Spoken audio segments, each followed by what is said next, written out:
This is State v. Kohberger. I want to go over the appearances this afternoon. Accused Idaho 4 killer Bryan Kohberger in front of a new judge in a new city. We're on the ground in Boise, Idaho, with the latest on what happened in court and how Kohberger's life behind bars has changed for this special Law and Crime and NewsNation collaboration of Entin Across America.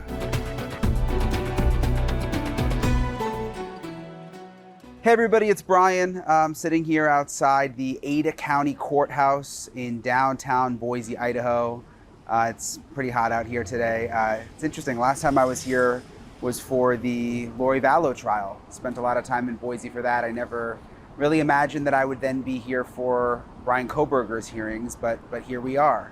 You remember, obviously you know the story behind Bryan Kohberger, accused of killing the 4 University of Idaho students in Moscow, Idaho, which is about 5 hours away from here in Latah County, Idaho, opposite side of the state.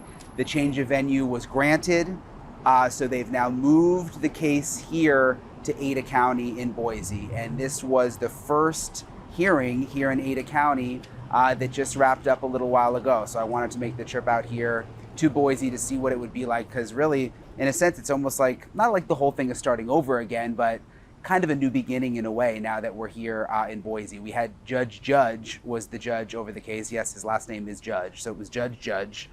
He was over the case back in Latah County, and he is now off the case, and there is a new judge. I had to write down his name because I almost forgot it, because this is the first time, Judge Steve Hippler. So Judge Steve Hippler will now preside over the case. This was our first time seeing him in action. This hearing just ended. He seems to be sort of no nonsense, I would say.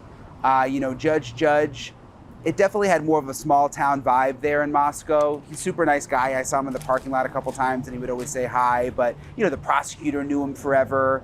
Again, small town vibe in Moscow, but Judge Hippler here in Boise seems much more sort of no nonsense, kind of a little more of a big city vibe, wants to move things along faster, said he's going to hear motions more quickly. He immediately when the hearing started said, look, I expect everybody to get along. I want this to be no nonsense, so sort of set the tone that way. The first thing I noticed when Bryan Kohberger came in was, first of all, he was handcuffed behind his back, which is not something that I have seen in Moscow. I don't think that they did that in Moscow. I don't ever remember him being handcuffed behind the back when he was brought into the courtroom, so that was new. He was also in a suit and tie, which was interesting because he was always in a suit and tie in Latah County, but the defense had to file another motion here in Latah County. Sorry, there's a motorcycle going by. Had to file another motion here in Latah County asking the judge to allow him to wear what they call like street clothes, the suit and tie, not the jail jumpsuit.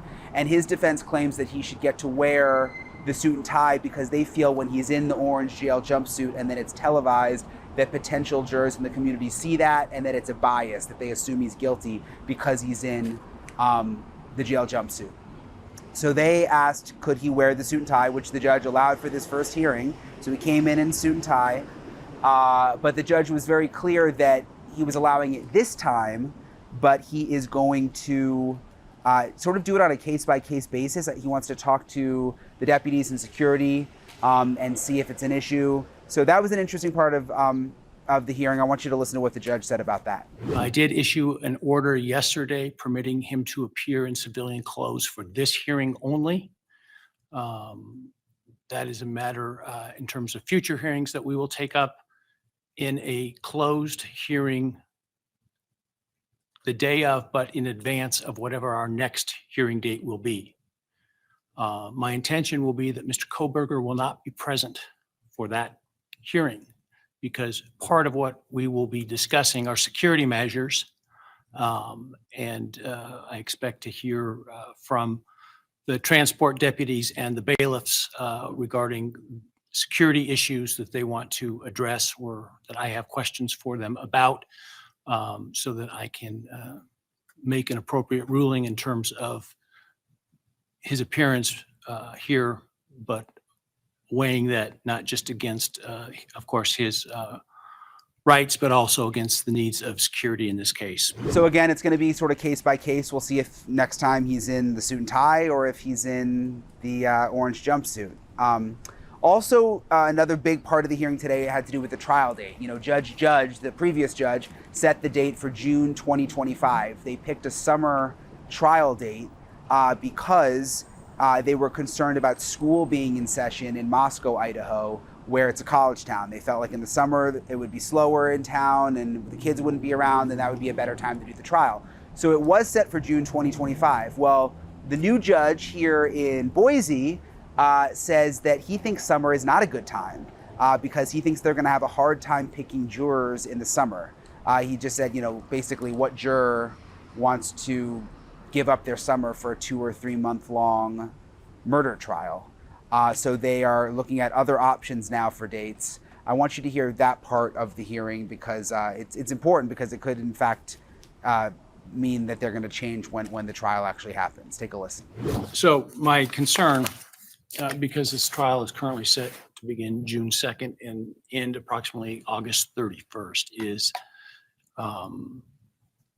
having it set to run the entire course of the summer. I think we will find to be difficult on jurors, in particular, jurors who may have children who are out of school, in terms of being able to spend time, go on vacations with them, et cetera. That's one concern. The second concern is with school that typically starts in mid to late August, and jurors or parents who may have kids going off to school, the timing of that through August. And that's my primary concern about that time frame.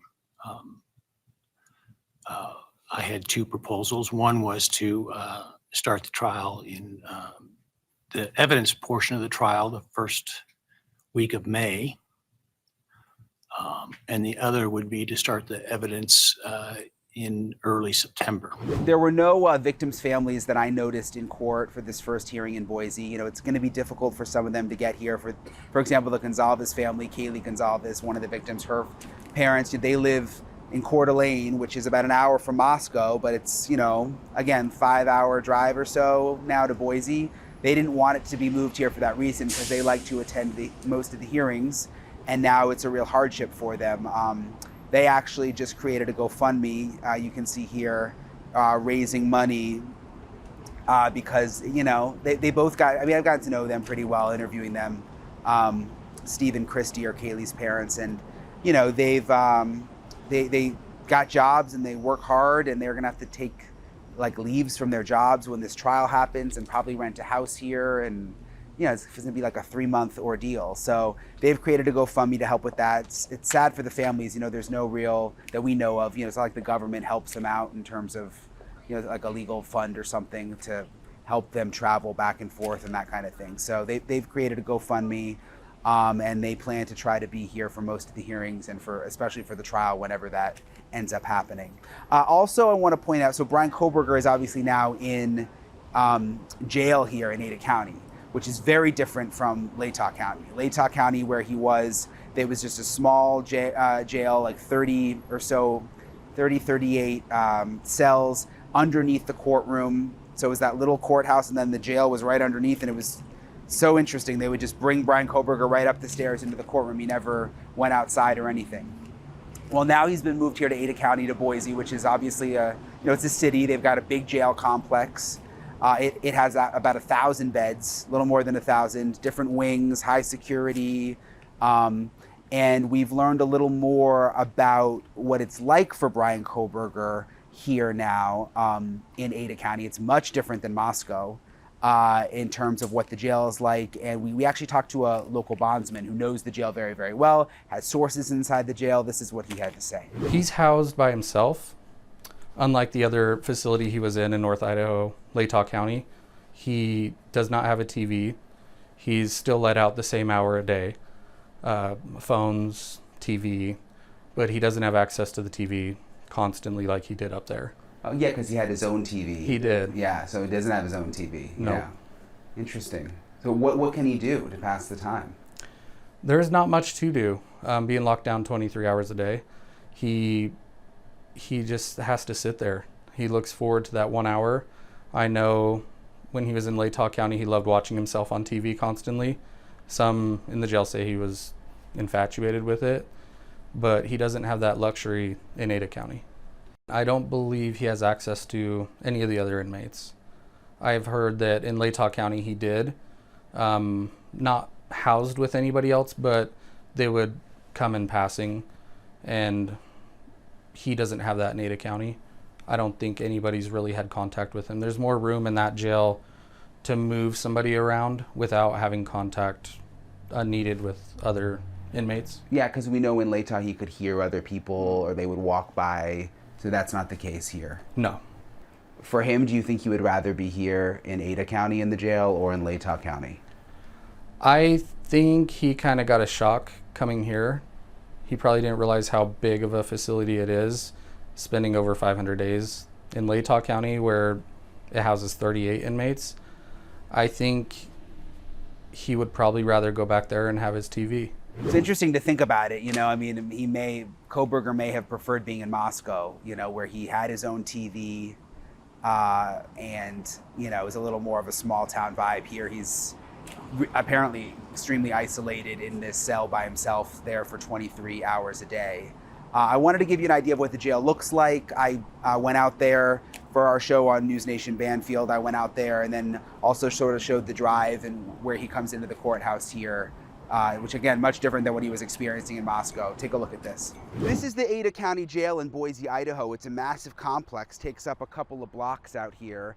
Big difference from the jail where Bryan Kohberger was in Latah County, Idaho in Moscow. Remember that little jail underneath the courthouse where they kept him? Well, this place is massive here in Boise. More than 1,000 inmate beds. There's 6 different dorm units, we're told, 4 for men, 2 for women, and they've even got 88 specialized beds for maximum security prisoners. In Moscow, when they would bring Kohberger up to court, it was pretty easy, just up a flight of stairs into the courtroom. But here in Boise, he has quite a bit of drive from the jail to the courthouse. It's about 3.5 miles, 10 to 15 minutes right through town. And this is where Kohberger will go into the courthouse. You can see it's a much bigger courthouse than in Moscow, Idaho. They've got this back entrance. It says restricted area, it's gated. They take the vans from the jail right down that driveway into that garage, and Kohberger will go inside without anyone even noticing. So again, similarities for me to the whole Lori Vallow trial. Pretty much the same thing would happen in terms of them transporting Lori Vallow here every day from the same jail, and then they would bring her in the back, and you can never really get a glimpse of her. So I guess that'll be the same with Kohberger when the trial starts. In the media, we like when we can get video and stuff, and it doesn't look like there'll be many opportunities to do that here in Ada County. They do still have the live stream going of the court hearings and the trial, so that's the same as it was in Latah County. So the court controls it, so it's not zoomed in or anything, but we're able to hear and see a little bit of what's going on. They're going to live stream all the hearings. And the other thing the judge made clear is that the gag order, the non-dissemination order they call it, but we call it a gag order, will remain in place, and he said it will be strictly enforced religiously. I think that's the quote he used. So we still aren't going to get a lot of information besides what's said in court. Lawyers not really allowed to talk. Victims' family, lawyers, that kind of thing. The gag order will stay in place. So we'll continue to cover the trial, and even though now it's here in Boise, and we'll wait to see sort of what happens next in this long, drawn-out legal process. All right, see you guys later.